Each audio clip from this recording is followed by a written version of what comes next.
Praise the lord. దేవుని నామానికి మహిమ కలుగును గాక. ఈరోజు దేవుని వాగ్దానం, యెహోవా యందు నమ్మిక ఉంచువాడు వర్ధిల్లును. సామెతలు 28వ అధ్యాయం 25వ వచనము. యెహోవా యందు నమ్మిక ఉంచువాడు వర్ధిల్లును. రాజులను నమ్ముకొనుట కంటే యెహోవాను నమ్ముకొనుట మేలు. మనుషులను నమ్ముకొనుట కంటే యెహోవాను ఆశ్రయించుట మేలు. ప్రభు ఇచ్చిన వాగ్దానాన్ని బట్టి ప్రభుకి స్తోత్రాలు చెల్లిద్దాం. ప్రార్థన చేసుకుందాం. తండ్రి, నీకు స్తోత్రములు దేవా, నీకే స్తుతి స్తోత్రాలు చెల్లించుకుంటున్నాము. నీవు ఇచ్చిన వాగ్దానాన్ని బట్టి నీకే వేల కొలది కోట్ల కొలది స్తుతులు స్తోత్రాలు చెల్లించుకుంటున్నామయ్యా.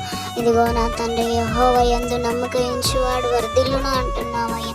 నీ యందు నా తండ్రి నమ్మక ఉంచిన తండ్రి అయ్యా, ఇదిగో నా తండ్రి, నీ మాటలున్న చొప్పున నా తండ్రి జీవించే కృపను అనుగ్రహించమని దేవా, నీవు ఇచ్చిన నా తండ్రి గొప్ప వాగ్దానాన్ని బట్టి నీకు స్తోత్రాలు చెల్లించుకుంటూ దేవా, మా జీవితాల ఈ వాగ్దానాన్ని నెరవేర్చమని యేసయ్య పరిశుద్ధ నామములో నా తండ్రి స్తుతించి బతిమలాడి వేడుకుంటున్నాము తండ్రి. ఆమేన్, ఆమేన్, హల్లెలూయా.